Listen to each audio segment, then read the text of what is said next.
Reitero buenas noches a todos los que ya se encuentran en plataforma Zoom, a los que nos ven a través de la plataforma digital del Liceo Académico MX. Agradezco que estén pendientes de nuestras redes sociales. Les pido activen la campana de notificaciones justamente para poder ver cualquier en vivo y estar al pendiente de las clases gratuitas que tenemos para ustedes y para toda la comunidad jurídica. Antes de iniciar el día de hoy, pues nuestra conferencia que tenemos programado para el día de hoy, nada más comparto esto para los que nos ven y nos verán en repetición.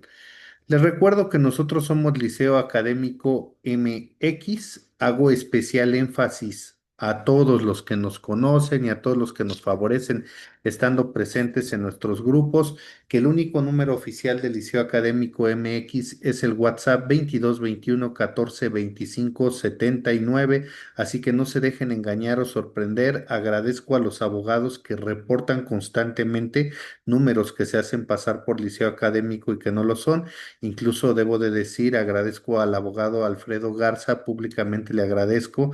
En la semana me envió unos mensajes donde justamente se hacen pasar como liceo académico y si escucharon el tono de que utilizan estas personas, son personas que ni siquiera saben pronunciar correctamente el español ni el nombre del magistrado. Entonces no se fíen de esas personas que están que ni siquiera, se los comento, ya ni siquiera están dentro de los grupos que tenemos nosotros.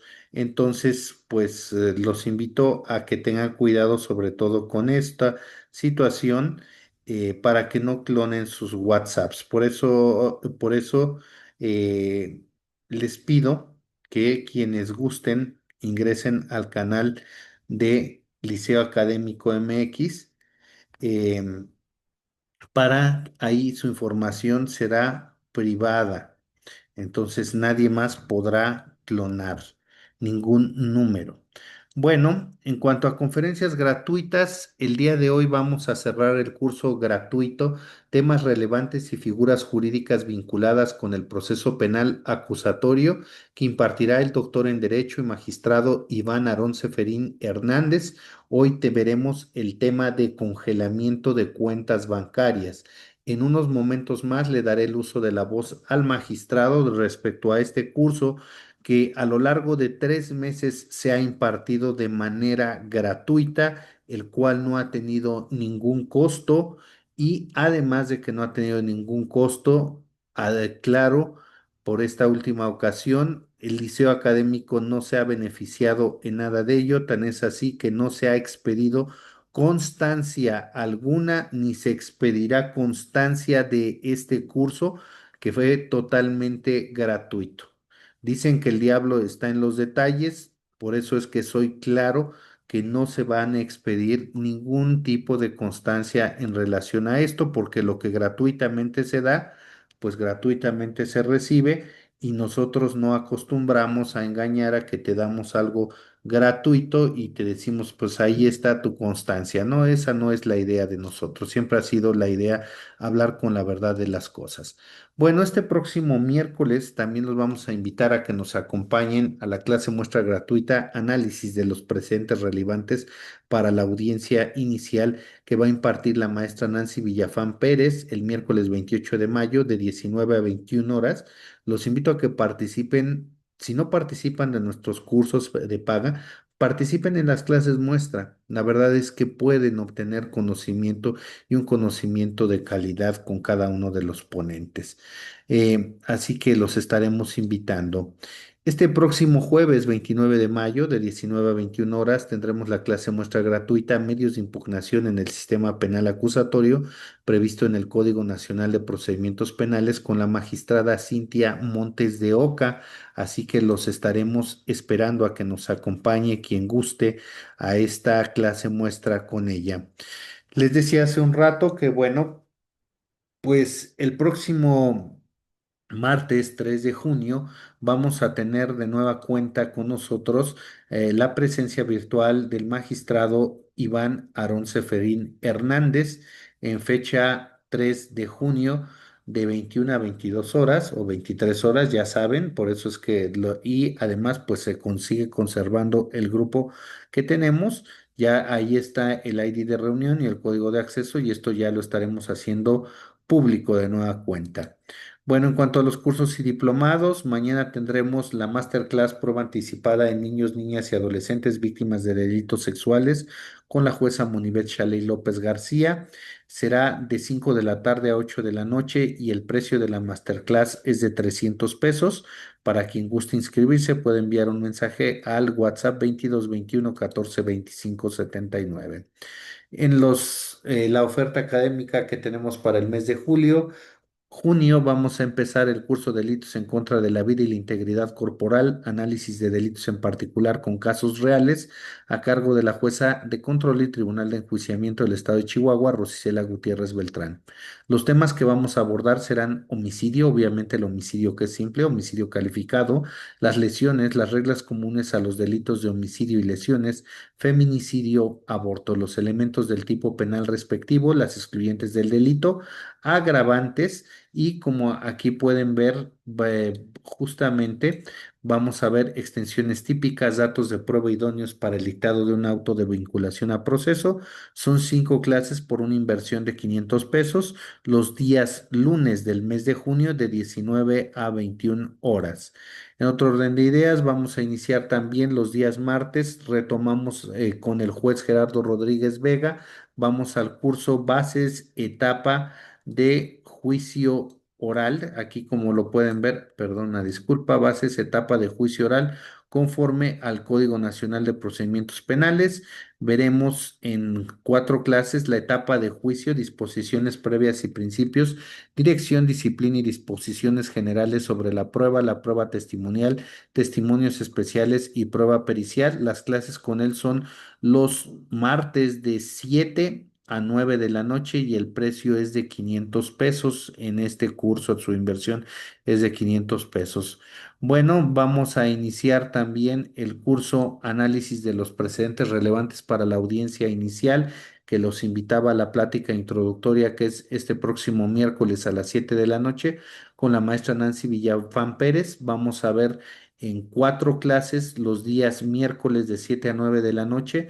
Los temas fundamentales, veremos la detención y la puesta a disposición, la flagrancia, el control preventivo provisional, la puesta a disposición, la retención. Vamos a examinar una serie de amparos directos en revisión, así como hablaremos del Sistema Interamericano de Derechos Humanos, del caso Fernández Prieto y Tumbeiro contra Argentina, caso Acosta Martínez contra Argentina. En la clase 2 vamos a hablar sobre la clasificación jurídica en la formulación de la imputación y se van a explicar los precedentes relativos al amparo directo en revisión que se cita en la publicidad y los 2 amparos en revisiones que se están citando.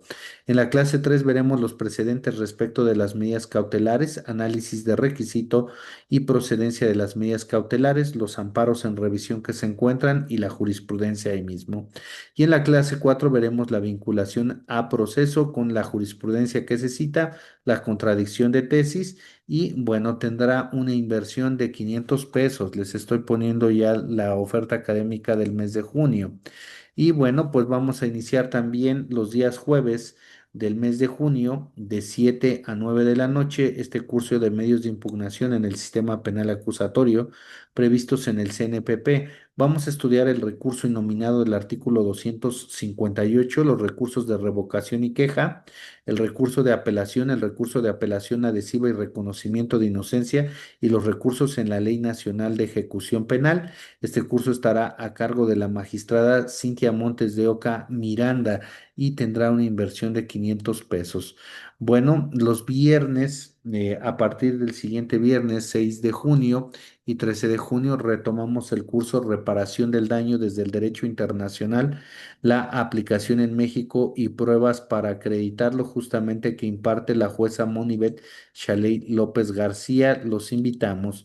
Y bueno, para el mes de junio, para las fechas 20 y 27 de junio, 4, 11 y 18 de julio, de 7 a 9 de la noche, los días viernes vamos a tener el curso básico de Compliance Program donde hablaremos sobre el tema, la introducción al compliance, el compliance penal y la responsabilidad penal de personas jurídicas, los programas de cumplimiento especializados, el compliance officer, la prevención de operaciones con recursos de procedencia ilícita.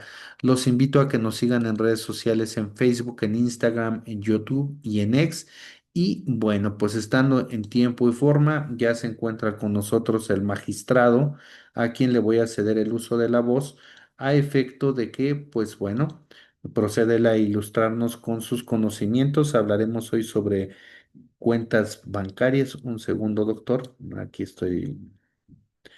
Am, Adelante, estimado doctor Iván Aarón Seferín Hernández, lo escuchamos. Muchas gracias, doctor Camacho. Buenas noches. Es un gusto nuevamente estar aquí con ustedes, que hoy culminamos esta serie de cursos que llevamos casi 3 meses con ellos, de manera gratuita, que el doctor Camacho y su Instituto Liceo Académico, de manera muy altruista y muy amable, nos brindan este espacio, perdón, esta plataforma, para poder cerrar estos temas que realmente hemos tocado, me parece que los más vinculados al sistema penal acusatorio. Sin embargo, desde luego hay muchísimos más, pero al menos creo que estos fueron los que identificamos como más cercanos al propio proceso. Y bueno, el día de hoy, bueno, también desde luego agradezco a todos ustedes que están conectados en la plataforma el día de hoy, directamente aquí en Zoom, así como también en Facebook Live, para poder platicar el día de hoy. Y bueno, vamos a hablar el día de hoy de lo relativo a las cuentas bancarias bajo dos rubros. Primeramente, lo relativo al acceso al secreto bancario, por un lado, y lo otro, la inmovilización de cuentas bancarias. Son dos cosas completamente diferentes, porque son los panoramas que se pueden verificar en un sistema acusatorio, donde tenga que ver la autoridad, vamos a ver tanto la autoridad ministerial como también la autoridad fiscal y también la autoridad supervisora y preventiva de delitos de terrorismo. Y bueno, vamos a ver primeramente, como les digo, esos dos temas, esta división que primeramente es inmovilización de cuentas bancarias y embargo precautorio primeramente, y veremos primeramente para poder establecer las diferencias entre la inmovilización de cuentas bancarias y la otra hipótesis, que es acceso al secreto bancario. Veamos primeramente esto. Vamos a ver primeramente en secreto bancario. Y bueno, para poder tocar este punto, sabemos que el secreto bancario es una cuestión propia del derecho de intimidad. Tenemos nosotros una salvaguarda como, digamos, cuentavientes, donde tenemos nuestras cuentas bancarias, tenemos acceso restringido de cualquier persona que no sea una autoridad. Claro, el banco también puede acceder a las cuentas bancarias, sin embargo, existen rubros incluso en el banco de manera muy, muy particular. Existen rubros donde ni siquiera los ejecutivos de cuenta pueden tener acceso a toda nuestra información. Requieren, perdón, romper diferentes candados a partir de que vayamos, por ejemplo, con un ejecutivo de cuenta y le prestemos una identificación y le proporcionemos alguna clave en particular para poder tener acceso restringido. Después, como lo saben, para poder tener acceso a el propio ejecutivo de cuenta, a la información bancaria, incluso nos mandan un NIP por vía telefónica para que se los demos y puedan acceder a ellos. De tal manera que es un derecho que está muy restringido, está muy salvaguardado, porque es evidente que si, por ejemplo, los bancos de datos bancarios se pudieran difundir sin ningún tipo de restricción, pues podemos correr peligro muchas personas, porque primeramente podrían tener acceso a cuentas y a contraseñas propias, que nuestro dinero está realmente representado en números. Nuestros números telefónicos están vinculados a cuentas bancarias, y las cuentas bancarias en cuanto a fondos se reflejan en números. Esos números pueden ser peligrosos si es una persona muy pudiente, que pueda tener acceso a cualquier persona a estos movimientos, o incluso también los movimientos bancarios que pueden llegar a ver son completamente confidenciales. Esto es un derecho de intimidad y solamente pueden tener acceso, como ya se indicó, las autoridades judiciales a partir de una orden que libren para este efecto. Entonces, Para poder establecer primeramente lo que es el secreto bancario, vamos a la norma que lo rige, que es la Ley de Instituciones de Crédito, que dice que la información y documentación relativa a las operaciones y servicios a que se refiere el artículo, bueno, los bancarios, tendrán carácter confidencial, por lo que las instituciones de crédito en protección del derecho a la privacidad de sus clientes y usuarios que en este artículo se establece, en ningún caso podrán dar noticias o información de los depósitos, operaciones o servicios. Quiere decir que ni siquiera las propias entidades bancarias pueden tener y dar información de movimientos bancarios. Después dice, los bancos en general también estarán exceptuados de la prohibición prevista en el primer párrafo de este artículo y por tanto obligadas a dar las noticias o información mencionados en los casos en que sean solicitados por las siguientes autoridades. Dice primeramente, es el artículo 142, fracción 1, el fiscal general de la República o el servidor público en quien se delegue estas facultades podrá requerir esta información para la comprobación del hecho que la ley señala como delito y de la probable responsabilidad del imputado, así como de las autoridades hacendarias federales para fines fiscales. Para este efecto, aquí yo les preguntaría si, bueno, el numeral 142 está muy claro cuando dice que puede el Ministerio Público, el fiscal general de la República, pedir de manera muy concreta información bancaria de nosotros.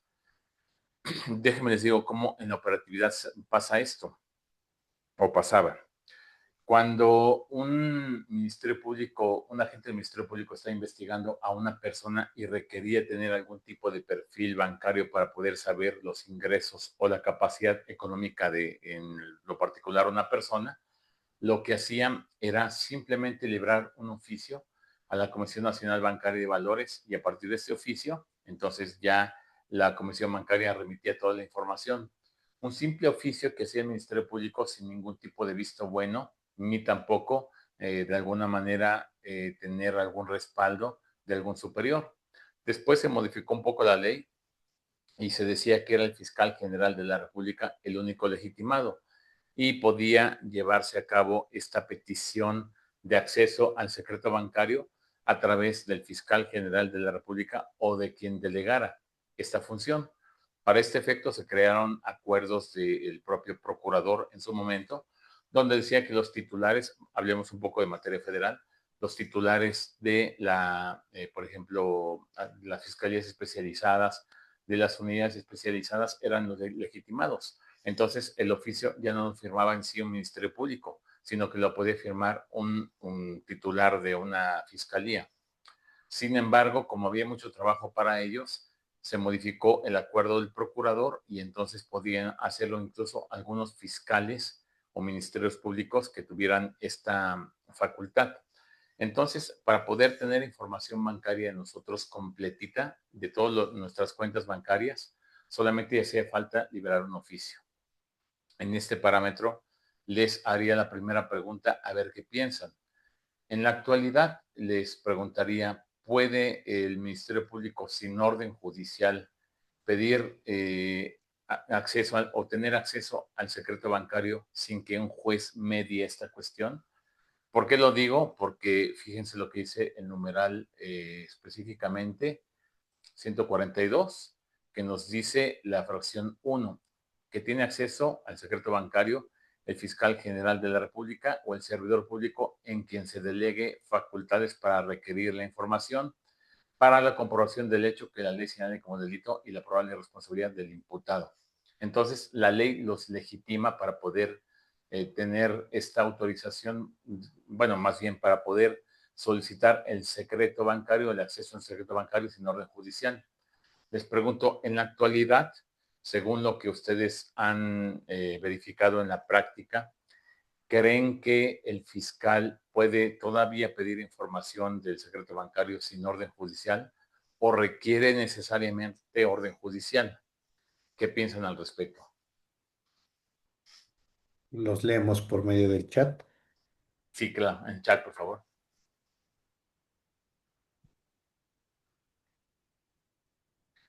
Vamos a ver. Y un saludo por ahí para Quismón, que acabo de estar ahí hace poquito. Lo veo ahí en el chat reflejado. Entonces, reitero la pregunta. ¿El Ministerio Público puede pedir directamente el acceso al secreto bancario sin orden judicial porque la ley lo permite o requiere orden judicial, aunque la ley diga que no requiere el propio Ministerio Público orden judicial? Tenemos dos respuestas, doctor. Araceli dice, requiere la orden del órgano jurisdiccional. Alberto, el fiscal no tiene esa facultad, requiere de orden judicial. Claro, Edith gracias. Y también Avilés. Edith Avilés. Efectivamente, y también Jovita Sánchez. Requiere orden judicial, dice también Araceli, porque podría ser motivo de reposición de procedimiento, requiere la orden judicial. Fíjense que hubo grandes ahí debates, incluso internos, porque decía sobre todo la fiscalía que tenía legitimación porque tenía ese artículo que establecía que podría de manera directa pedir ese tipo de acceso al secreto bancario. Y bueno, el Liu Henry dice que lo único que requiere orden judicial es la intervención de comunicaciones.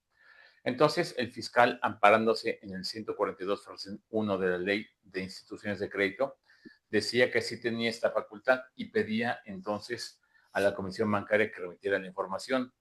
La Comisión Bancaria, pues, no tienen, digamos, facultades para poder interpretar la norma en particular porque son autoridades ejecutoras de una orden ministerial. Entonces, enviaban la información. Sin embargo, en este caso en particular, cuando se remitía la información sin orden judicial, el gran problema era lo que se estaba visorando en ese momento, porque ya la tendencia de la Suprema Corte era que todo lo que tuviera intromisión a un derecho de intimidad tenía que mediar el escrutinio judicial. De hecho, en las acciones de inconstitucionalidad 10 y 11 de 2014, que se publicaron el 25 de junio de 2018 en el Diario Oficial de la Federación, se establecían que diferentes controles que el Ministerio Público tenía directamente tenían que mediar a través de una orden judicial. Y decía la Suprema Corte, lo que sucede es que la intromisión a un derecho de intimidad, que es muy importante, no puede quedar a la libre, digamos, disposición de la autoridad administrativa, se requiere un escrutinio judicial. Entonces, había un colegiado que decía que no, que sí era importante que hubiera una orden directa del fiscal porque estaba legitimado. Otro tribunal decía que no, que debía tener una orden judicial. Y llegó a la Suprema Corte. La Suprema Corte primeramente emitió una tesis aislada en su momento, donde parecía que no resolvía el problema, porque decía que siempre y cuando que hubiera una orden judicial podría pedirse este secreto bancario. Sin embargo, lo que se había captado con motivo de una denuncia de Hacienda sí tenía la facultad de poder valorarse sin que mediara orden judicial. Entonces venía una ramificación muy complicada, una mezcla un poco de temas. Decían primeramente, sí se puede pedir este secreto bancario, pero requiere orden judicial. Pero si Hacienda lo lleva a cabo en una petición para fines fiscales o de comprobación fiscal y luego denuncia con esta documentación, sí es valorable. Pero, ¿qué pasaba entonces? Los abogados decían, no, pero es que esta facultad de pedir el secreto bancario a través de Hacienda es lo mismo como si lo pidiera el Ministerio Público, porque es para efectos de una autoridad administrativa. El Ministerio Público es una autoridad administrativa y también Hacienda es una autoridad administrativa. Entonces, cuando tenemos a dos autoridades, decían las personas, ¿por qué el Ministerio Público sí le exige una orden judicial y por qué a Hacienda no? Entonces, este aspecto llevó una gran revolución de jurisprudencias para poder establecer, ya no con tesis aislada, sino en jurisprudencia, qué era lo que tenía que resolverse. Si el fiscal requería orden judicial y si Hacienda tenía que tener una orden judicial. Y aquí les haría la segunda pregunta, digamos, tocando un poco el tema. Ya en la primera pregunta respondieron que requiere orden judicial el fiscal. Ahora, si Hacienda, no en un delito, sino en facultades de comprobación, está llevando a cabo un análisis o una investigación de un crédito fiscal, entonces pide emite una orden hacendaria, digámoslo así, a la Comisión Bancaria para que remita la información del secreto bancario. Se lo permite porque, como lo dijimos directamente aquí, en el artículo respectivo, dice que las autoridades hacendarias para fines fiscales, es decir, está en igual de proporción que para el fiscal general de la República. Entonces, Hacienda podía pedir esta información, tenía un amparo en el artículo 142, fracción segunda de la ley mencionada, y pedía estos documentos bancarios. Se los remitían a la autoridad hacendaria y luego se daba cuenta Hacienda que en sus facultades de comprobación surgió un delito, defraudación fiscal o equiparada. Y entonces decía, aquí hay un delito y denuncio, y llevaba estas documentales bancarias acompañadas a su denuncia o a su querella, dependiendo cuál fuera el tipo penal, y los llevaba ante el Ministerio Público. Entonces el Ministerio Público las tenía consigo, esta información bancaria sin orden judicial.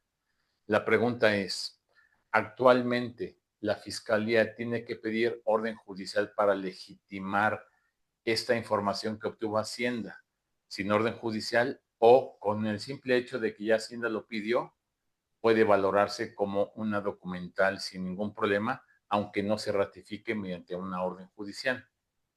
Entonces, la segunda pregunta es, cuando Hacienda está en facultades de comprobación y obtiene acceso al secreto bancario y tiene documentales y denuncia y lleva estas documentales al procedimiento penal, tiene que ratificarlo mediante orden judicial el fiscal, o así como va, se puede valorar hasta el juicio.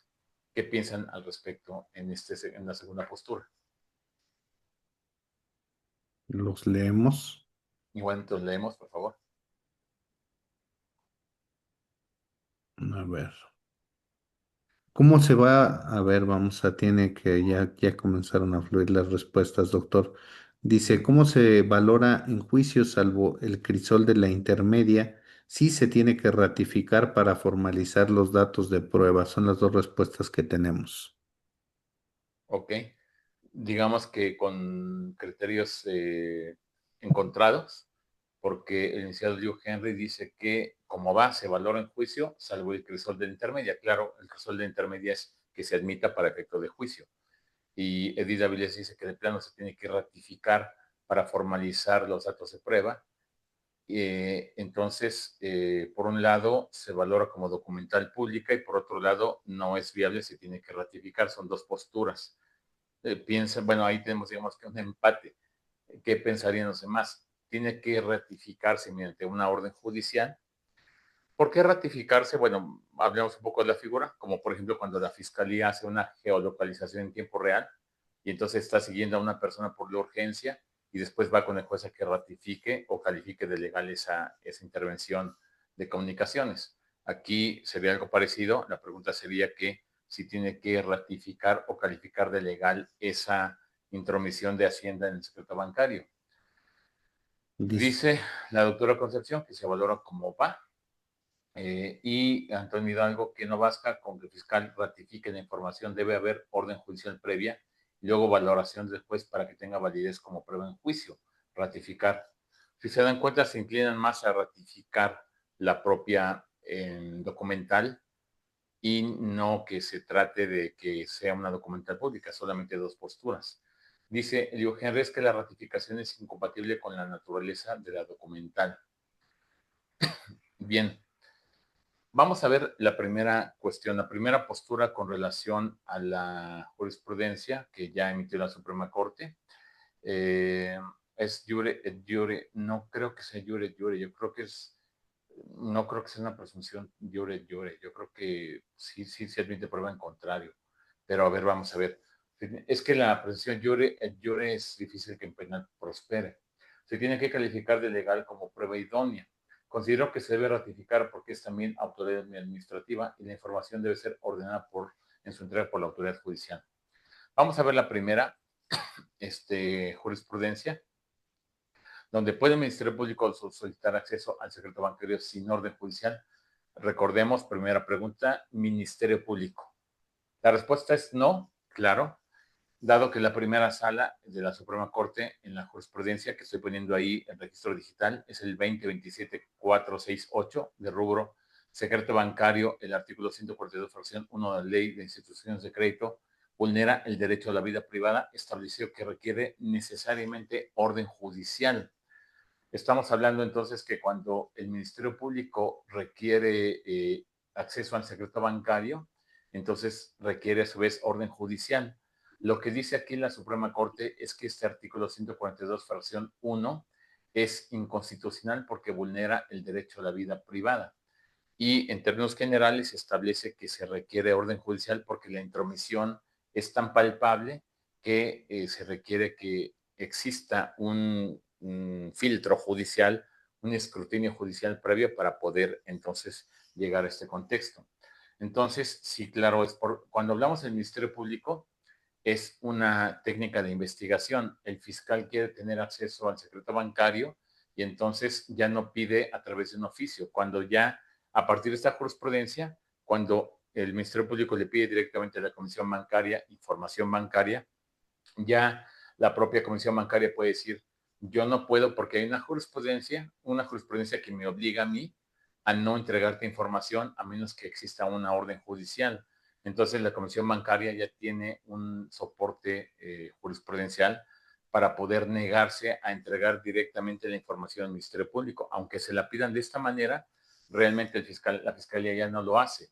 Y ya no lo hace porque saben que si llega a pasar el filtro y por alguna razón la propia autoridad bancaria se los remite y ellos lo llevan a un proceso penal, la defensa, claro que se va a oponer y va a pedir la nulidad de estas documentales y efectivamente va a proceder porque requiere orden judicial. Entonces la fiscalía ya no lleva a cabo ese tipo de peticiones directas. Ahora lo pide a través de nosotros, a través de un órgano jurisdiccional, para que nosotros evaluemos si es ponderable o no este tipo de acceso al secreto bancario. Somos muy cuidadosos porque en ocasiones se manejan errores humanos, porque las cuentas bancarias son muy largas. A veces un número que pongan mal, por ejemplo, en la petición, conlleva a negar la propia orden o que no exista congruencia interna en la petición de la fiscalía y tengamos que negar la orden. Pero además de eso, además de que tiene que ser exactamente el número de cuenta que tiene la persona, se tendría que a su vez también legitimar y justificar por qué quiere tener acceso al secreto bancario. Porque la Suprema Corte también ha establecido que cuando hay un acceso a la, digamos, vida privada, debe haber un escrutinio judicial, pero además en delitos que ameriten ese tipo de técnicas de investigación. Por ejemplo, operaciones con recursos de procedencia ilícita, delincuencia organizada, secuestro, entre otros más, extorsión, pero no lo va a pedir, por ejemplo, para un caso de amenazas, por llamarlo así. Aparte de que es inidónea, inconducente o incongruente la prueba, no podría librarse una orden por un delito menor, por llamarlo de esta manera, porque se requiere una intervención judicial en un secreto bancario, siempre y cuando lo justifique la fiscalía, porque el delito lo amerita de esta manera. Entonces, bajo este parámetro, vamos con la segunda de la pregunta que hicimos, que sería, ¿puede la Secretaría de Hacienda y Crédito Público solamente para fines fiscales solicitar acceso al secreto bancario sin orden judicial? La respuesta es que sí, sí puede, dado que la primera sala de la Suprema Corte de Justicia, en esta jurisprudencia que se intitula, déjeme lo pongo aquí, dice, excepción al secreto bancario, la información bancaria que recaben las autoridades hacendarias federales para fines fiscales puede formar parte de la denuncia o querella que formulen por delitos cometidos en contra del fisco, aun cuando no haya sido obtenida mediante control judicial previo. Estableció su investigación que tiene el carácter de técnica de investigación, medida cautelar por bien. Bueno, eso es otra cosa, ahorita lo vamos a ver. Pero el punto en particular es que cuando Hacienda lleva a cabo su ejercicio de facultades de comprobación, requiere solamente pedirlo directamente a la autoridad bancaria, ya no media orden judicial. ¿Por qué razón? Porque si fuera de esta manera, la carga sería desmesurada para el órgano jurisdiccional, porque estarían prácticamente, la autoridad hacendaria está investigando todos los días y todo el tiempo a los contribuyentes. Entonces, esta facultad se le confiere para que pueda tener acceso a ello. Se establece que, aunque sea una autoridad administrativa, no está investigando un delito. Entonces, esta información solamente será para el propio contribuyente y para poder investigar al contribuyente. Es decir, no formará parte de una carpeta de investigación.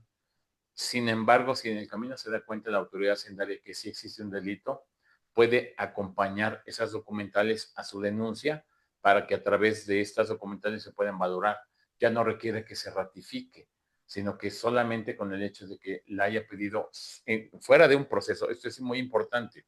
La autoridad hacendaria tiene que pedirlo antes de que inicie el procedimiento penal, porque no puede, por ejemplo, vamos a suponer que está investigando la autoridad ministerial ya un delito, contrabando o defraudación fiscal.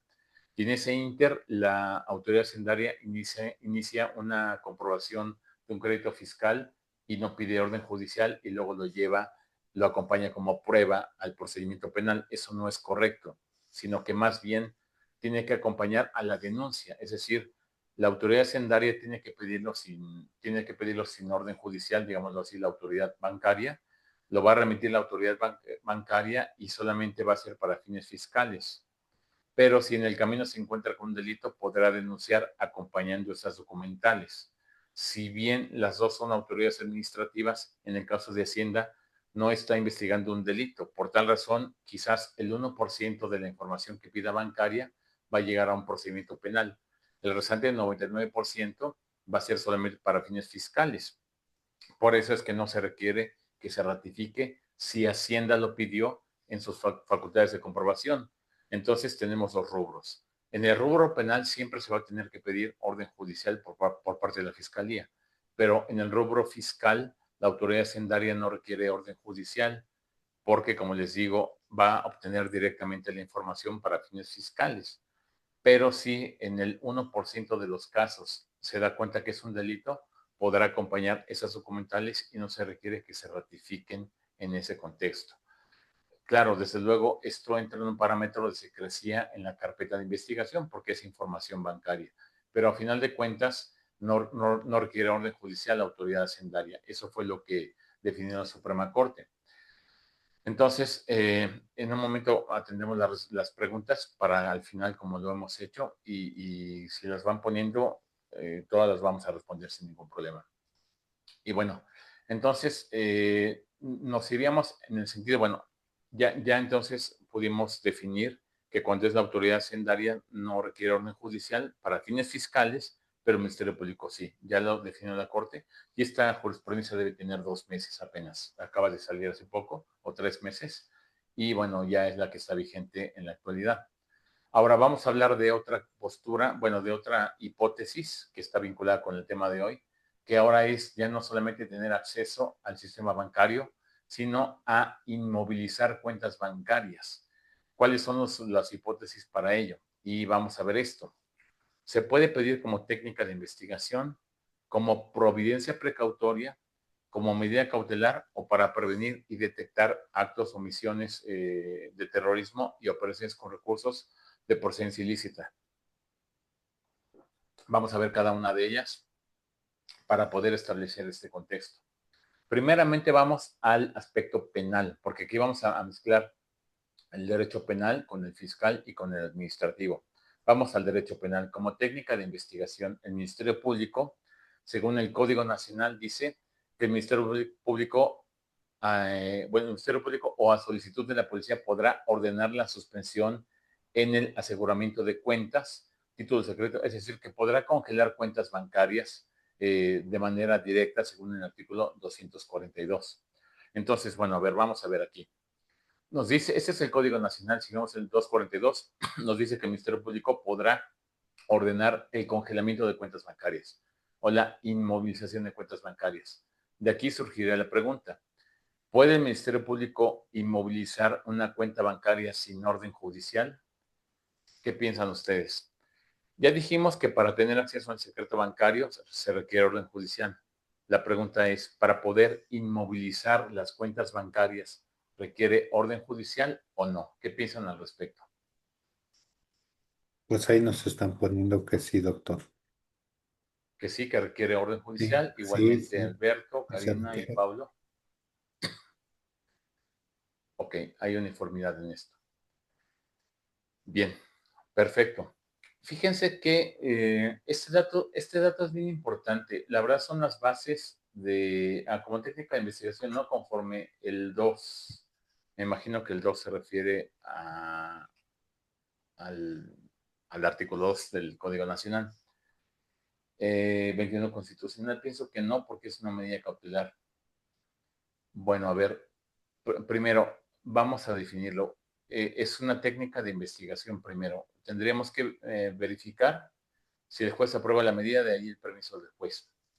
Bueno, hay un dato muy importante, esto sí es muy importante si estamos manejando penal y procesal penal, que tengamos muy en cuenta algo que olvidamos. De repente nos centramos tanto en la jurisprudencia que olvidamos que hay otro tipo de vías que también son obligatorias para las autoridades judiciales, ministeriales y para los abogados en general, que son las acciones de inconstitucionalidad. Entonces, este dato es muy importante. Chequen el diario oficial de la Federación el día 25 de junio de 2018. 25 de junio de 2018 salieron las acciones de inconstitucionalidad 10 y 11 de 2014. Se establecieron diferentes razones del por qué, cuándo puede la autoridad ingresar, por ejemplo, a un inmueble, cuándo pueden detener, qué son los niveles de contacto, por ejemplo. Sabemos que los niveles de contacto lo maneja la primera sala, pero recordemos que son solamente tesis aisladas. Pero las acciones de inconstitucionalidad son obligatorias porque fueron con mayoría de 8 votos en su momento de los ministros. Entonces son obligatorias.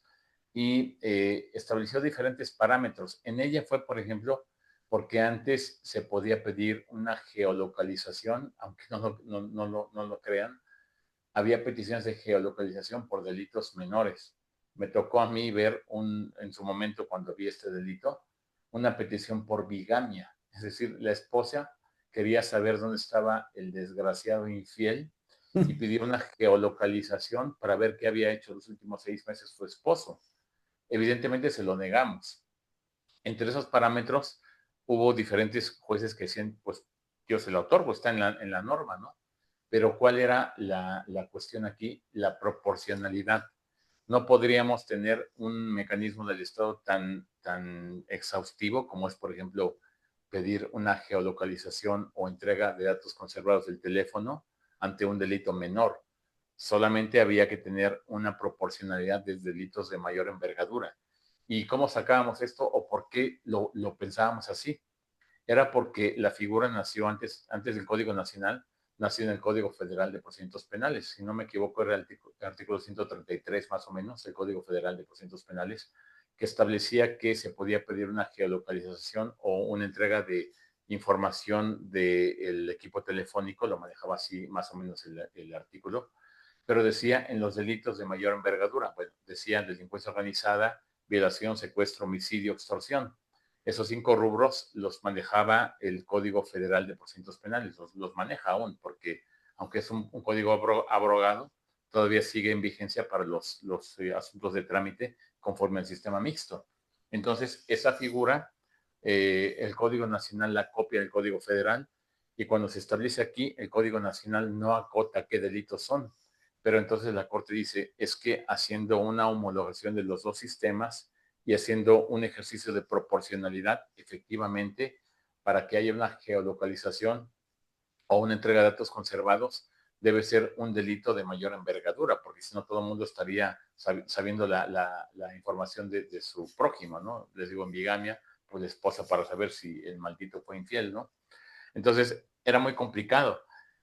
Por eso es que solamente quedó para ese tipo de delitos. Entre todas las vertientes que les estoy diciendo, este fue un panorama importante, porque la Suprema Corte definió que efectivamente cuando se trate de una inmovilización de cuentas bancarias, como es algo tan lesivo para el ciudadano, no puede el fiscal, porque antes era muy fácil, solamente de verdad era un oficio de 2 hojitas o de una hoja a veces, donde se libraba el oficio para la comisión bancaria y te congelaban tu cuenta bancaria por orden ministerial.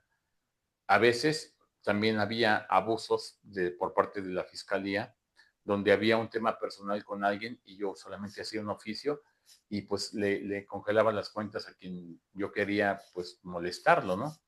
Entonces era algo muy complicado. Entonces lo que dijo la Corte en esas acciones fue cuando se lleva a cabo un congelamiento o inmovilización de cuentas bancarias, se requiere una orden judicial, se requiere un filtro judicial para que pueda eventualmente el órgano jurisdiccional establecer si es viable o no, hacer la ponderación y la justificación de si se puede o no congelar una cuenta bancaria o inmovilizar, que es la palabra correcta.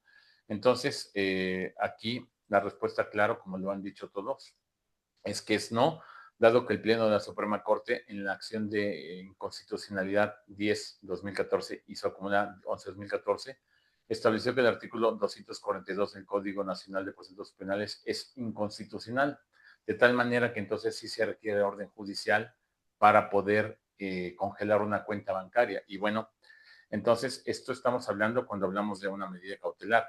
Pero ¿qué pasa ahora cuando hablamos de una providencia precautoria? Y bueno, pues el propio código establece que se puede pedir, dice de manera muy clara, las providencias precautorias para la restitución de derechos de la víctima. Para garantizar la reparación del daño de la víctima, el ofendido o el Ministerio Público podrán solicitar al juez, aquí sí ya está, digamos, corregido el código, las siguientes providencias precautorias: embargo de bienes y la inmovilización de cuentas y demás valores que se encuentren dentro del sistema financiero. Pero ojo, déjenme ver si está aquí. Ok, perfecto. Perdón, primeramente dijimos que era, y vamos a establecer como técnica de investigación. Primero, uno es como técnica de investigación. La otra es como providencia precautoria y vamos a ver después como medida cautelar. Vamos a establecer ejemplos para poder definir esta diferencia entre una y otra. Como técnica de investigación, vamos a suponer, no es una medida cautelar, es una técnica de investigación. Es decir, yo como fiscal estoy investigando un delito patrimonial o que tiene patrimonial del Estado, por ejemplo, desvío de recursos o a lo mejor operaciones con recursos de procedencia ilícita o delincuencia organizada. Entonces, yo me doy cuenta, por ejemplo, cuando llego a yo como fiscal hago un cateo de delincuencia organizada, ingreso a un domicilio, a lo mejor identifico plenamente porque hay fotografías, hay documentos y todo para poder acreditar que ese inmueble en particular es propiedad de un líder de un cártel. Entonces lo tengo bien identificado. Pero llegamos tan rápido al cateo, suponiendo que yo fuera el fiscal, que la persona salió por la parte trasera de su casa, que había una puerta, con su familia salieron corriendo y dejaron prácticamente todo sin mover, solamente se llevaron lo más valioso que tenían en su momento. Entonces se encuentran notas, perdón, un cuaderno de notas o una libreta con notas y se advierten diferentes números de cuenta. Y primeramente se lleva a cabo una petición de secreto bancario mediante orden judicial y entonces cuando llega la información se da cuenta la propia fiscalía que esa información bancaria está a nombre del líder de ese cártel. Entonces son sus cuentas bancarias. Bueno, ahí, ¿qué es lo que vamos a hacer? Porque es como técnica de investigación, porque es un aseguramiento de la cuenta bancaria. Es decir, no es una medida cautelar, no es una providencia precautoria, es un aseguramiento de la cuenta bancaria. ¿Por qué la voy a asegurar?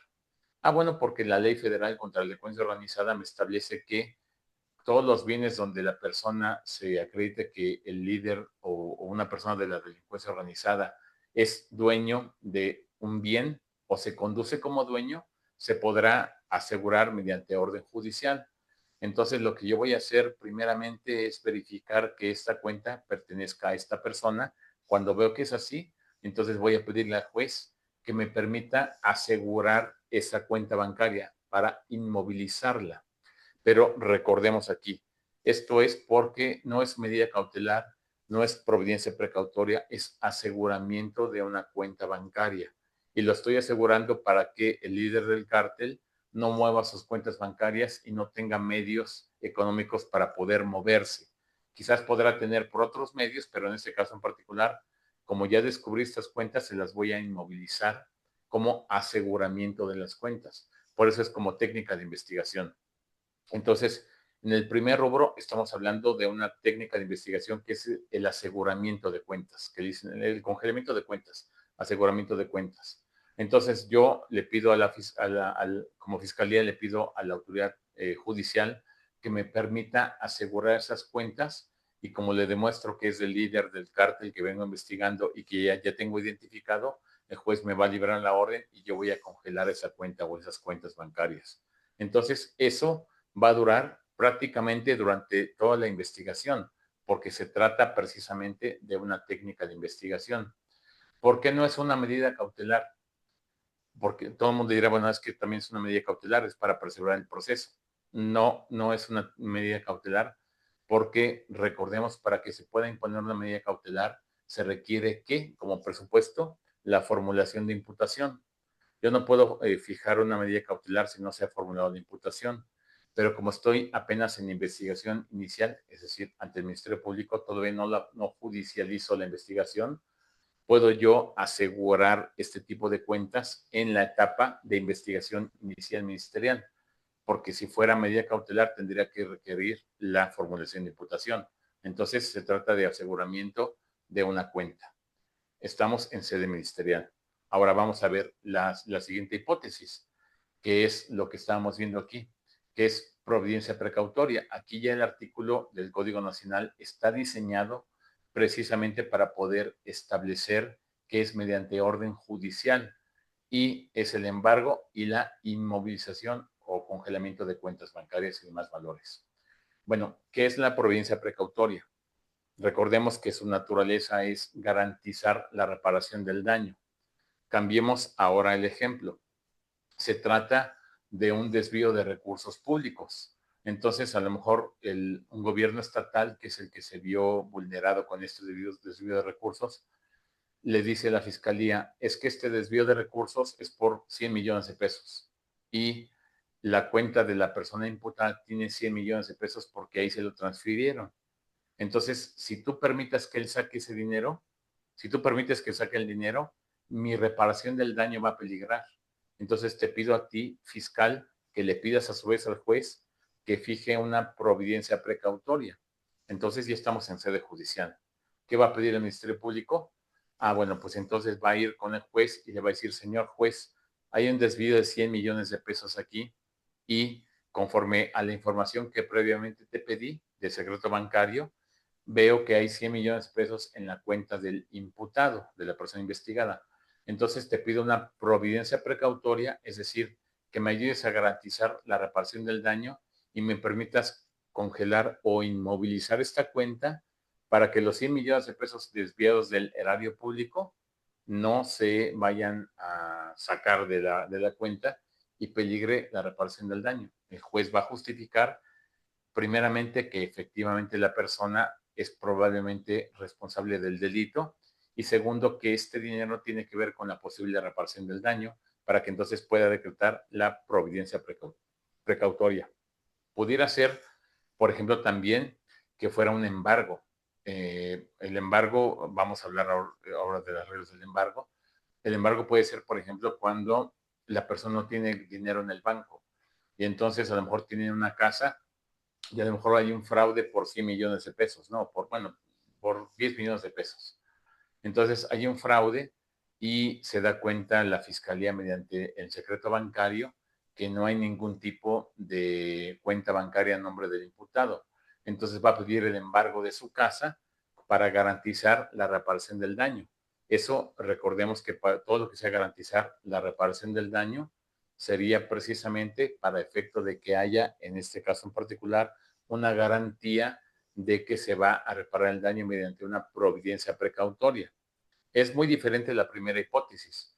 La primera es porque sé que estas cuentas bancarias son del imputado, se conduce como dueño y es producto de un delito.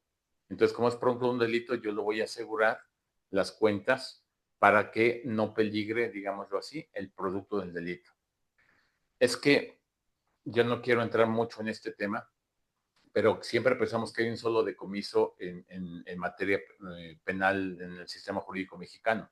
Hay muchos tipos de decomiso, porque siempre se piensa que es un decomiso, por ejemplo, con motivo de una sentencia de una pena pública. Esto no, sí es correcto, pero es incompleto, porque existe el decomiso por actos equivalentes o por valor equivalente. Por ejemplo, cuando yo aseguro o cuando, digamos, el imputado está transportando ciertos bienes que se van a consumir, por ejemplo, que fuera, no sé, fruta exótica muy cara, entonces se va a echar a perder con motivo del aseguramiento y se pierde el valor, suponiendo que fueran 200,000 pesos. Eso se llama aseguramiento de decomiso por bienes por un acto equivalente, los 200,000 pesos que valían las frutas. Existen otro tipo de decomisos, por ejemplo, el de delincuencia organizada por conducirse como dueño de la persona o por ser propietario de un bien. Está también el requerimiento de aseguramiento mediante orden judicial, como es el que estamos viendo. Está también el decomiso con motivo de una sentencia. Está el decomiso con motivo de un sobreseimiento. Y dirán, ¿cómo se puede llegar a dar eso? Que puedan decomisar cuando hay un sobreseimiento que equivale a una sentencia absolutoria. Y esto es porque el objeto es ilícito. Por ejemplo, portación de arma de fuego, se llega a una suspensión condicional del proceso, se decreta el sobreseimiento y la absolución de la persona, pero el bien es ilícito. Se decomisa con motivo, aunque hay una sentencia absolutoria, es un decomiso sin sentencia condenatoria. Y bueno, hay muchos decomisos más que son 9 decomisos que existen en el país, pero bueno, en el sistema jurídico mexicano, pero aquí lo que yo quiero aterrizar en el caso en particular es que una cosa es que yo asegure digamos, las cuentas bancarias con motivo de, de que es una técnica de investigación porque es un producto, objeto o instrumento del delito, como es el caso en particular, que es producto del delito porque él se dedica al narcotráfico. El producto del delito es lo que se obtiene con motivo de lo que yo despliego como líder del cártel. Eso se llama aseguramiento de cuentas bancarias. La segunda hipótesis, providencias precautorias para garantizar la reparación del daño, como les digo, desvío de recursos públicos que están en la cuenta de la persona. Yo pido el aseguramiento o inmovilización de las cuentas bancarias porque peligra la reparación del daño. Vamos a la tercera hipótesis, que es, ahora sí, como medida cautelar. Dice, solamente con orden judicial, dice el artículo 155, tipos de medidas cautelares. A solicitud del Ministerio Público de la víctima ofendido, el juez podrá imponer al imputado una o varias de las siguientes medidas cautelares: 3, embargo de bienes, y 4, inmovilización de cuentas bancarias y demás valores. Dirán, ¿por qué tanto mezcladero de estas dos figuras por todos lados? La razón es la finalidad. Ok, ¿por qué como medida cautelar y no como providencia precautoria?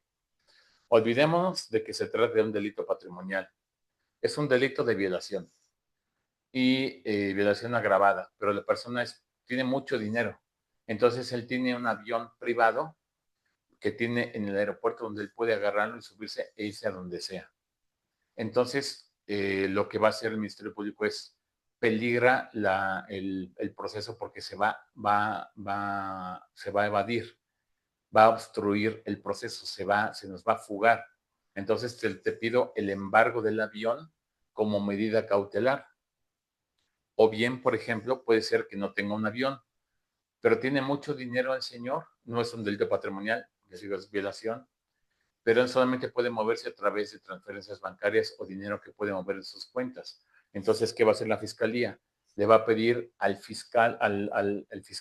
juez, que se asegure esa cuenta bancaria como medida cautelar para que la persona no se evada, no utilice ese dinero para poder comprar boletos de avión, para poder rentar carros, comprar carros o lo que sea para poder evadirse. Entonces hablamos de una medida cautelar ahora. Vamos a retomar nuevamente porque puede ser muy confuso, pero realmente no lo es tanto. El primer supuesto es aseguramiento porque es objeto, producto o instrumento del delito. En este caso, como era el dinero de la cuenta bancaria que descubrí que es del líder del cártel, entonces es producto del delito. Yo lo aseguro como técnica de investigación. Segundo supuesto, como providencia precautoria para garantizar la reparación del daño. La voy a asegurar porque los 100 millones que se desvió del erario público están en su cuenta. Asegúramelos, juez, por favor, y movilízalos para que mi reparación del daño quede garantizada. Ese es el supuesto. Tercer supuesto, como medida cautelar. Como medida cautelar es porque, por ejemplo, en el avión lo embargo porque si no se va a ir en el avión, o inmoviliza sus cuentas bancarias para que no utilice su dinero para irse. Entonces, eso sí puede subsistir, incluso con la presión preventiva, como lo vamos a ver en un momento más. Entonces, son finalidades diferentes. Uno para, digamos, porque es producto de instrumento del delito, el otro para garantizar la reparación del daño y el otro puede ser para no obstaculizar el proceso, para que no se fugue, para que no compre testigos. Por ejemplo, a lo mejor él puede comprar testigos dándoles mucho dinero para que declaren su favor. Entonces yo justifico como fiscalía, quiero que congeles esta cuenta bancaria porque lo va a ocupar para poder comprar testigos. ¿Por qué? Porque ya lo ha hecho y aquí están los antecedentes. Entonces se puede asegurar como medida cautelar. Digamos que eso es lo complicado en el proceso penal, porque lo siguiente ya es un poco diferente y vamos a verlo para que pueda aterrizarlo aquí, que es bueno, vamos a ver notas importantes. Las reglas del embargo se regirán por las propias reglas previstas en el Código Federal de Procedimientos Civiles, o sea, como un embargo precautorio civil. Luego, el embargo y la inmovilización de cuentas bancarias son las únicas medidas cautelares que pueden subsistir con la prisión preventiva. Vamos a explicar esta cuestión. Vamos a suponer que la persona tiene prisión preventiva. Sí, pero además, como les digo, sus abogados tienen acceso a sus cuentas bancarias y pueden comprar testigos. Entonces, lo único, la prisión preventiva no puede subsistir con otras medidas jamás más que en esos dos supuestos, cuando se combinan con el embargo y con el congelamiento de cuentas bancarias. Digo congelamiento porque es más fácil ubicar la palabra. Entonces, la persona está en prisión, pero además como fiscalía voy a pedir que se inmovilicen sus cuentas bancarias porque puede ser que ocupe este dinero para comprar testigos como ya lo ha hecho anteriormente. Puede ser para que lo ocupe para comprar a las autoridades del penal y poder evadirse. Puede ser que lo ocupe para, por ejemplo, amenazar a los testigos, pagarle a sicarios para que vayan a amenazar a los testigos.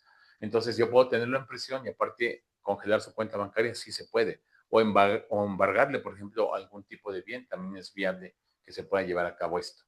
Entonces, ese es el tercer supuesto. Y bueno, volvemos aquí a la diapositiva.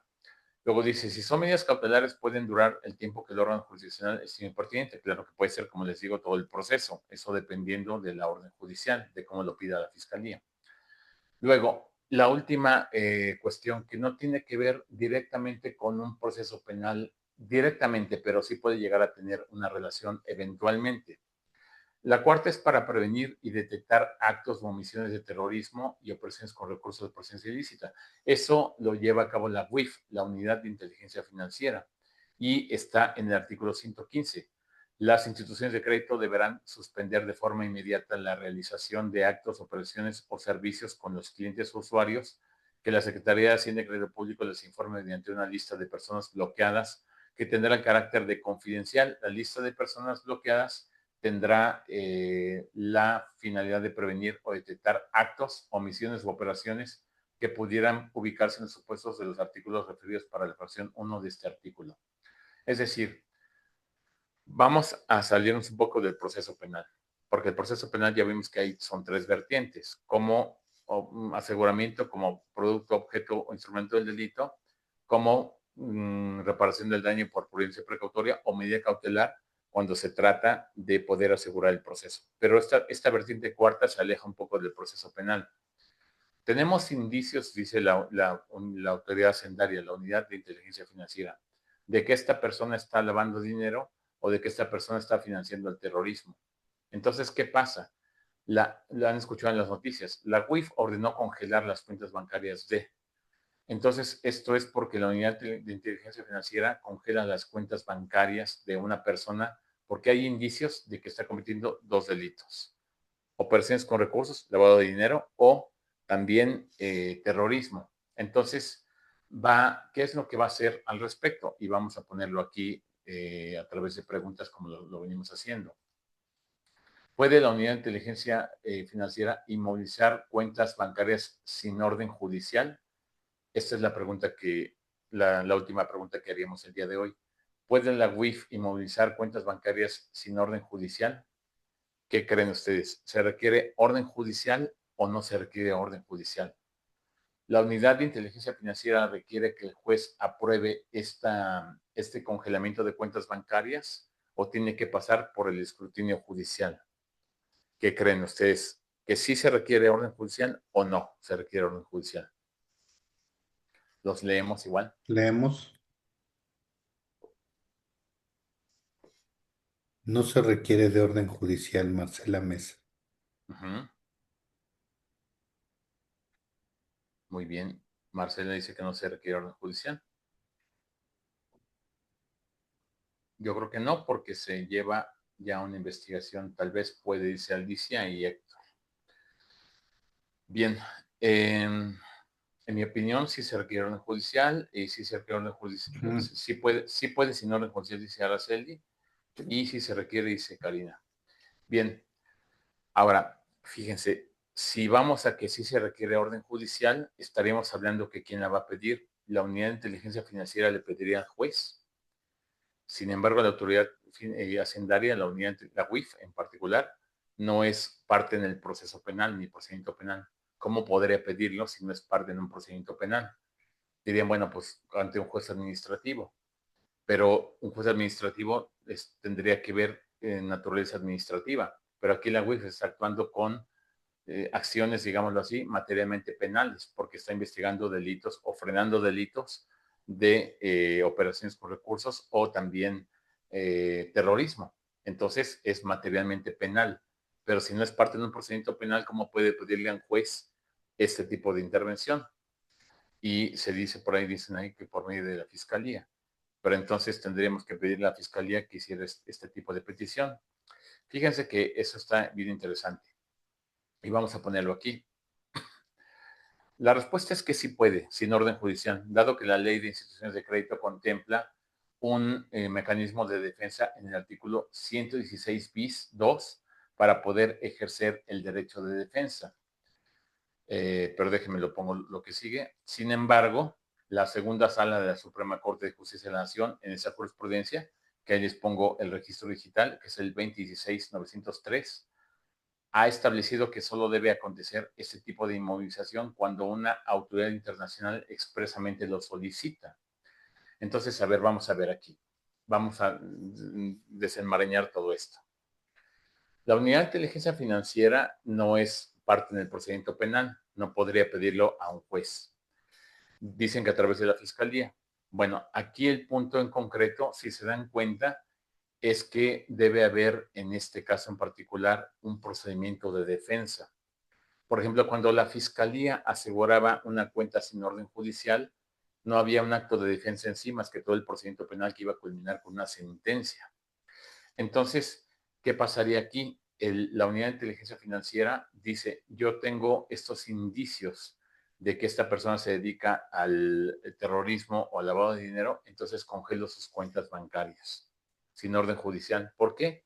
Porque el 116 bis 1 del Código Fiscal de la Federación le permite que pueda defenderse la persona a través de decir, a ver, ¿no te dedicas a esto? Bueno, te doy tu derecho de audiencia. Y es un mini proceso donde la unidad, ¿qué va a pasar aquí? La unidad de inteligencia financiera va a subirlo a las listas de personas bloqueadas. Lo han escuchado seguramente eso en la televisión mucho o en los medios, que se ingresó a la lista de personas bloqueadas. Entonces, cuando la unidad de inteligencia financiera lleva a cabo esto, ingresa a esa persona o a esa empresa a una lista de personas bloqueadas que tienen que defenderse para efecto de desvirtuar, en este caso, si es una cuestión de desvirtuar ellos, tienen la carga de la prueba efectivamente ellos, de poder desvirtuar que no se dedican a eso. Si demuestran que el dinero es lícito y que todo lo que tienen en sus cuentas es legal, entonces van a descongelar las cuentas bancarias. Si no lo hacen, quedan ya en esa lista de forma indefinida hasta que un juez defina lo diferente. Pero entonces, ¿qué va a pasar?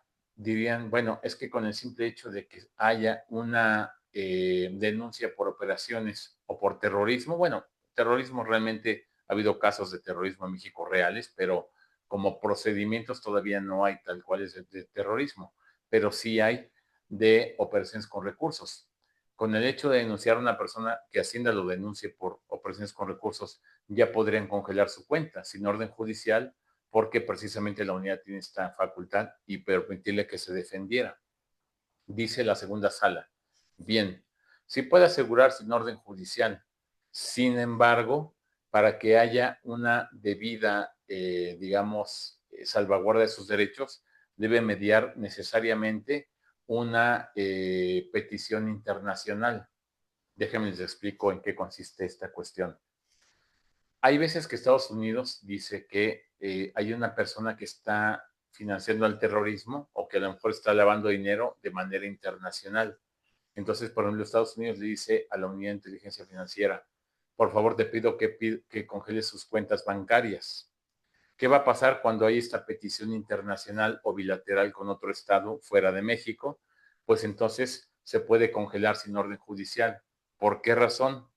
Porque se considera que el tamiz o el escrutinio judicial ya lo hizo el otro país y es tan importante para el otro país que incluso elevó a una cuestión de diplomacia, de canales diplomáticos para pedir que congelen sus cuentas. Entonces, cuando viene un oficio de fuera del país con una cooperación internacional, sí se puede asegurar sin orden judicial, sin ningún tipo de problema. De la otra manera también se puede, pero ¿cuál es el efecto? Bueno, dicen, si de las dos maneras se puede, entonces ¿cuál es la diferencia entre una cosa y otra? La razón es el amparo, que se puede dar con efectos restitutorios. Déjenme explico esta cuestión, a ver si no confundo más las cosas. En todo lo que hemos dicho aquí, procede de juicio de amparo, contra todo tipo, como medida, como técnica de investigación, como providencia precautoria o como medida cautelar, procede el juicio de amparo. ¿Qué va a pedir el imputado, el quejoso? Va a decir, quiero que me concedan la suspensión con efectos restitutorios, es decir, que yo pueda disponer de mi dinero porque con él sobrevivo. Entonces, ¿qué va a pasar? ¿Cuál es el efecto de un amparo con efectos restitutorios? Que se pueda provisionalmente conceder, digamos, la restitución del derecho a la persona y que se pueda recuperar esta restitución provisional en el juicio de amparo en el fondo. Dicho de una manera sencilla, que si yo te presto un momento tu derecho, cuando yo resuelva en amparo, si te lo niego, te lo concedo, me la puedas devolver. Tiene que ser provisional. Si yo le concedo una suspensión con efectos restitutorios de una cuenta bancaria, ¿qué va a pasar? Va a sacar todo el dinero.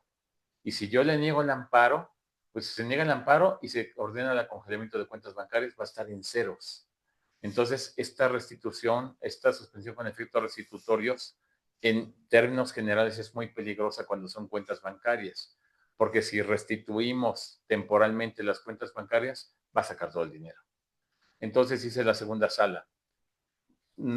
Por regla general, cuando es aseguramiento de cuentas bancarias, no procede la suspensión con efectos restitutorios. Y en materia de la unidad de inteligencia financiera, sí procede con efectos restitutorios. ¿Cuándo? Cuando la unidad de inteligencia financiera ordene el aseguramiento de estas cuentas bancarias sin orden judicial, bueno, claro, sin orden judicial porque es su facultad, pero sin que medie una petición internacional. Es decir, me explico, si la unidad de inteligencia financiera congela cuentas bancarias, perdón, por el hecho de que está siendo investigada una persona por operaciones, pero no hay una petición internacional, se tiene que conceder el amparo con efectos restitutorios. ¿Por qué? Porque no pasó por ningún escrutinio judicial ni internacional. Entonces se concede con efectos restitutorios y generalmente la persona saca su dinero y ya se defiende con la unidad de inteligencia financiera para no estar en el catálogo de personas bloqueadas. Pero si sí viene con una petición internacional, no habrá efectos restitutorios. Entonces, déjenme ver, porque puede ser que esté, de alguna manera, voy a hacer una remembranza para cerrar esa plática y abocarme en las preguntas. Son 4 hipótesis completamente diferentes y ya voy a mezclar la figura del amparo en cada una de ellas para poder aterrizarlas. Cuando hablamos de que la primera hipótesis como técnica de investigación es porque estoy asegurando una cuenta bancaria precisamente porque es objeto, producto o instrumento del delito. Producto porque a lo mejor lo obtuve con motivo de narcotráfico, instrumento del delito porque a lo mejor que con ello compro quizás casas de seguridad o a lo mejor objeto del delito porque el dinero es el que estoy yo moviendo para poder enriquecerme. Entonces, eso es un aseguramiento que va a llevar a un decomiso si hay una sentencia condenatoria. Aseguramiento de la cuenta bancaria. Primera hipótesis. Procede el juicio de amparo, sí, procede el juicio de amparo, pero no tendrá efectos restitutorios, porque si yo te devuelvo el dinero, lo vas a sacar. Entonces no tiene efectos restitutorios. Segunda hipótesis, como providencia precautoria. A lo mejor, como les digo, la propia víctima, que es el erario estatal, por ejemplo, de un estado que desviaron 100 millones de pesos, ese dinero está en la cuenta del imputado y pide que se asegure esa cuenta bancaria para efectos de garantizar la reparación del daño. Entonces, ¿qué va a pasar? efectivamente se va a decretar la providencia precautoria para asegurar esa cuenta bancaria. También procede juicio de amparo, pero no hay suspensión con efectos restitutorios por regla general, porque si te devuelvo el dinero, sacas todo tu dinero y me dejas a la víctima sin reparación del daño. Tercera hipótesis, como medida cautelar, que dijimos que es porque a lo mejor se va a evadir la persona, va a utilizar el dinero para comprar testigos, para amenazar, para comprar sicarios, lo que fuera. Entonces se lleva como medida cautelar. Sí procede el amparo, pero por regla general, no la suspensión con efectos restitutorios. Si te devuelvo el dinero, lo vas a sacar y me vas a dejar sin materia de amparo y me vas a dejar desprotegido del proceso. ¿Para qué quiero una medida cautelar? Si a final de cuentas vas a sacar el dinero, entonces va a ser lo mismo. Cuarta hipótesis, fuera del procedimiento penal. La unidad de inteligencia financiera tiene indicios, porque se lo comunicó a la fiscalía, que hay una persona que está llevando a cabo actos de terrorismo o de lavado de dinero. Entonces, aseguro las cuentas bancarias. Si no tengo una orden internacional, una petición internacional y yo como unidad de inteligencia financiera solamente aseguro las cuentas bancarias, sí va a entrar una suspensión con efectos restitutorios, aunque saques el dinero. ¿Por qué? Porque ninguna autoridad judicial te revisó unidad de inteligencia financiera ni tienes una petición internacional. Sin embargo, si hay una petición internacional de que asegures esas cuentas bancarias, entonces no hay efectos restitutorios, lo que quiere decir que el juicio de amparo procede, pero por regla general no te podré devolver tu dinero porque tengo que garantizarlo con el compromiso internacional que tengo. Entonces, realmente esas son las cuatro vertientes que hay en todo lo que es las figuras de secreto bancario y modificación de cuentas bancarias que rigen en la actualidad. Y pareciera muy complicado, pero son cuatro cosas completamente distintas que tienen que ver con ese tipo de aseguramiento de cuentas bancarias. Entonces, sí quise tocar prácticamente todos los temas de estas dos figuras tan importantes porque actualmente sí es un poco desconocido y les digo por qué razón, porque son jurisprudencias prácticamente nuevas, tienen 2 o 3 meses que todo este tipo de jurisprudencias nacieron. Entonces, pues, doctor Camacho, si usted gusta, damos margen o lugar a preguntas y respuestas. Claro que sí, doctor. A ver, vamos, por aquí tenemos alguna. Dice, ¿puede un banco esconder para uso interno el seguro de vida que fue pagado y fue nombrado el beneficiario? La persona falleció hace 4 años. No, de hecho, no puede esconderlo. Eso también es un tipo penal que rige la ley de instituciones de crédito, donde si uno quiere tener acceso a su cuenta bancaria y el banco sin ningún tipo de justificación le niega el acceso o le esconde los fondos, es un delito de la ley de instituciones de crédito. No, no podría el banco. Y si lo hace es un delito. Correcto, doctor. Dice, como acervo cultural, ¿por qué a Elbaester Gordillo se le descongelaron las cuentas? ¿Cuál fue el argumento de la defensa? ¿O se estableció como medida cautelar y terminó el plazo? La verdad es que no conozco el caso a profundidad, pero a ver, déjenme ver. Vamos a hablar es que hay dos tipos de aseguramiento que se pueden dar. De repente los medios de comunicación sí pueden informar a medias. Si es un congelamiento de cuentas bancarias por la Unidad de Inteligencia Financiera, es muy probable que si no tiene un compromiso internacional, se pueda conceder el amparo. Es muy probable, digo, a lo mejor no, pero es más probable porque no pasó por el tamiz judicial y si el derecho de defensa que tiene la persona lo ejerce bien y de alguna manera no descongela sus cuentas, puede ser que el amparo sí lo haga. Pero si es como medida cautelar, habría que ver si subsistió. Recordemos que las medidas cautelares pueden modificarse. Entonces, pudiera ser que las cuentas bancarias ya no había necesidad de poder justificar que estuvieran congeladas sus cuentas como medida cautelar, porque el proceso se pudo garantizar de una manera diferente. Entonces, no sabemos lo que pasó en el proceso. Realmente necesitaríamos ver el fondo del asunto para poder definir esto. Pero sí, jurídicamente es viable que termine por modificación de medida cautelar o porque quizás se consiguió el amparo porque no había algún compromiso internacional y quedó muy endeble la propia imputación de la unidad de inteligencia financiera. Correcto, estimado doctor. Bueno, por aquí las respuestas que tenemos, pues realmente son a las preguntas que usted que dice, cuando se pide la medida cautelar, el juez aprueba de ahí el permiso del juez como técnica de investigación. Dice, considero que se debe ratificar, no puede ser.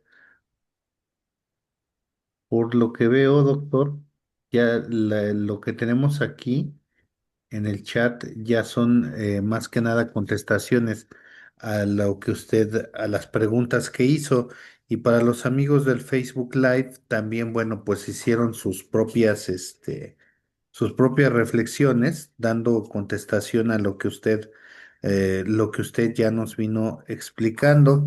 Y dicen, quién se encarga de que el compliance en materia de prevenir el lavado? Me imagino el lavado de dinero, pero ¿Quién se encarga? Bueno, lo que pasa es que cuando hablamos de lavado de dinero, tanto la autoridad ministerial como la autoridad hacendaria tienen que una investigar y la otra prevenir el delito, aunque sea a partir de una persona moral. Entonces, realmente son las dos autoridades legítimas para llevar a cabo ese tipo de función, una investigando y otra congelando cuentas bancarias, si es que es procedente, personalmente por dos delitos, lavado de dinero y terrorismo, como habíamos dicho. como habíamos dicho, pues doctor, son todas las preguntas que tenemos en el chat y los amigos que han contestado a través eh, pues del Facebook Live, ¿no? Y han sido todos los comentarios. Entonces, pues creo que no hay más preguntas, doctor. Por el día de hoy están dando gracias por la ponencia, excelente ponencia y por aquí conectándose algunos amigos de San Luis y de diferentes partes de la República, doctor. Excelente. ¿Mm? Entonces, pues, doctor, a nombre del Liceo Académico, a todo nombre de todos los que han participado, quiero darle las gracias por esta serie de cursos gratuitos que ha venido impartiendo ya desde hace 3 meses en Liceo Académico, donde ha puesto su conocimiento al servicio de los demás, lo cual lo enaltece y pues nos hace comulgar totalmente con los valores y con lo que ustedes como ser humano y como juzgador en liceo académico, pues esa siempre ha sido siempre ha sido la vocación. Aquí están enviando saludos desde Tamazunchale, San Luis Potosí. Un abrazo, hasta ahí estuve hace poquito ahí también. Súper Ya, bonito ese, ya ese estoy municipio. sabiendo de dónde están. Gracias por compartir sus conocimientos. Excelente ponente. Pues miren, yo les agradezco mucho su participación. Eh, no es todo en cuanto se cierra este ciclo de conferencias gratuitas, pero el martes 3 de junio te invitamos a Ciudad Juárez, lo están invitando, doctor. Voy Muy, para allá, muy ya que pasen los tiempos electorales. electorales, exactamente. Pues doctor, muy agradecidos a nombre de todos con usted. Eh, excelente ponencia, esperando siga en Liceo Académico. Bueno, el próximo 3 de junio estará el doctor con nosotros hablando sobre maltrato animal desde el punto de vista jurídico. Próximo martes 3 de junio. Y pues bueno, ahí se conservará el grupo del doctor Iván Aarón Seferín. Eh, ya veremos, pues la invitación está formalmente hecha por parte del Liceo Académico para que en algún momento que él guste, pues Liceo pueda impartirnos cátedra. El Liceo Académico es su casa y no me queda, mire, pues ahora aquí están los mejores, están dando los mejores deseos. He sacado algunas canitas verdes de este tema. Comentarios muy interesantes, ¿no? Mil gracias. eh, Te están por ahí poniendo reacciones de manos. Pues todo tiene un principio, todo tiene un fin, pero bueno, esta no es el fin, es un hasta pronto, porque nos veremos todavía, si Dios quiere, el 3 de junio y deseando lo mejor, por supuesto para nuestro querido y estimado magistrado Iván Aarón Seferín Hernández. ¿Sí? Doctor, ¿algo más que quiera comentar? Pues, doctor, muchas gracias por esta oportunidad. La verdad es que cuando me hizo usted la invitación, se me hizo algo muy, muy bonito. Y déjeme le digo que muy bonito por el hecho de esto amerita mucha energía, mucho tiempo, compromiso, desde luego también estar siempre preparando las clases, estar al día, a la vanguardia con cada tema, porque eso sí es importante decirles que lo que transmití siempre estuve actualizado desde la última jurisprudencia para poder compartir con ustedes estos temas. La verdad es que gracias, doctor, por esta oportunidad de poder brindar a los abogados, a las abogadas, esta información. Gracias también a todos ustedes que se conectaron puntualmente todos los lunes, salvo uno que hicimos por ahí en Puente. Estuvimos prácticamente muy de la mano. Hablamos de diferentes temas. He visto muchas caras conocidas, caras que no conocía, pero que ya conozco porque estaban todos los días, todos los lunes aquí muy puntuales, conectados. Gracias también por prender sus cámaras, es algo que nos da mucha tranquilidad a los que exponemos porque es muy bonito exponer a las personas y ver sus rostros y sus reacciones a solamente hablarle a letras, ¿no? A imágenes fijas. Entonces, gracias de verdad a todas las personas. Estoy viendo que escriben de Ciudad Juárez, de la Ciudad de México, de Sonora, de Monterrey, Tamazunchale, como lo habíamos dicho hace rato. Gracias por esta oportunidad y bueno, sí, efectivamente, estamos en digo, no diré más que lo que es cuestiones generales. Estamos ya prácticamente cerrando una campaña electoral y ese es un planteamiento que, bueno, eventualmente cada quien podrá elegir las personas que estimen que sean de su elección conforme a su propio estado en particular. No diré algo más porque no es un evento electoral en este caso en particular. Yo voy a contender para esta cuestión, pero al margen de este proceso electoral, estos cursos fueron precisamente para difundir la cuestión académica. No hay otra intención. La verdad es que tenía muchas ganas de organizar cursos de esta manera gratuita. Tuvimos que aprender en el camino mucho porque de repente se nos colaron hackers o personas que no querían más que molestar. Eso es algo, pues, quizás normal cuando se abre al público, pero prácticamente todos estos casi 3 meses que estuvimos juntos en estas pláticas, yo me sentí muy bien, me sentí muy a gusto, me sentí que siempre aprendo mucho de todos ustedes. Y bueno, pues seguiremos dando cursos gratuitos, también aquí con el doctor Camacho. Por ahí dijeron que sigan el liceo académico, claro que voy a seguir si el doctor me lo permite y seguiremos desde luego también aquí difundiendo esta información. Desde Chihuahua nos escriben, Ciudad de México, muchas gracias por todo esto, por Toluca, Toluca que estuve ahí muchos años, mucho tiempo en asuntos bastante complicados, Estado de México y bueno, pues, ¿qué les digo? Bien padre que nos vean en todo el país, muy bonito que nos conozcan a través de estas plataformas y no queda otra cosa más que decirles gracias de verdad y pues seguimos con este tipo de cursos gratuitos y eventualmente pues seguiremos, doctor, cuando la oportunidad, la vida y la salud nos permita seguir de esta manera. Saludos también a Zacatecas y bueno, pues en todos los, que me invitaron a Ciudad Juárez, claro que voy también para allá, nada más que pasen esos tiempos electorales y por ahí una invitación a Japón, pues está un poco lejos, pero bueno. Sí, Muchas nos gracias. dicen que nos ayudemos a difundir todas las clases. Bueno, yo les pido que ingresen al grupo que ya les había comentado, incluso el magistrado ya lo había comentado, el doctor. No hay un grupo que se reservan los datos para que por ahí que les compartamos una vez más todas las clases. Ayúdenos a difundirlas, llévenselas a sus muros de Facebook, compártanlas, porque pues este ha sido un conocimiento totalmente gratuito, realmente da para un diplomado, o sea, dio para un diplomado por todas las horas que el doctor invirtió, todo el conocimiento, me parece que es muy importante.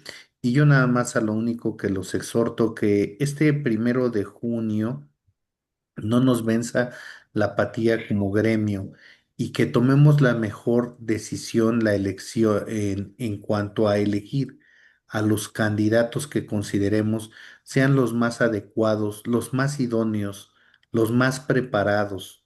Tomemos en cuenta una cosa, tomemos en cuenta eh, la carrera judicial. Tomemos en cuenta el tipo de seres humanos frente a los que estamos y sobre todo, tomemos en cuenta que sean personas que son incorruptibles, que son intachables. ¿Sí? Yo los invito, contrariamente a lo que he visto en muchas publicaciones, que no salga uno a votar, que haya un abstencionismo. Démonos la oportunidad de votar por gente que vale la pena, que merece.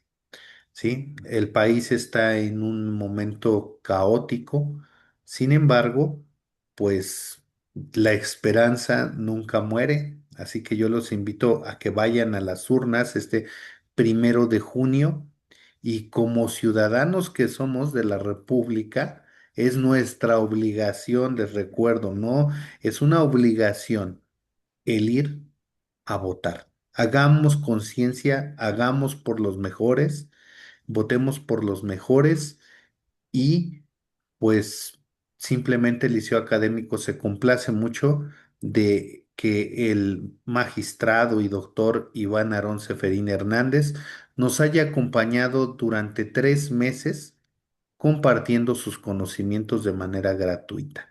Esperamos que así siga siendo, poder trabajar de la mano junto con él, difundiendo el conocimiento y gracias a todas las personas que lunes tras lunes han estado aquí con nosotros. Muchísimas gracias, doctor. Pues un fuerte abrazo hasta San Luis Potosí y los mejores deseos para este 1 de junio de parte de Liceo Académico y creo que de parte de todos los que hemos participado escuchándole en estas conferencias que, como bien lo dijo, fueron totalmente gratuitas y cuya única finalidad fue transmitir y compartir su conocimiento. Muchas gracias, doctor. De verdad, un abrazo bien grande a todos y que Dios bendiga a nuestro país. Y que Dios, exacto, que Dios bendiga a nuestro país. Que Dios lo bendiga, doctor, como siempre lo hace. Que tengan buenas Igualmente. noches. Muchas gracias. Hasta Buenas luego. noches. Hasta luego. Hasta luego.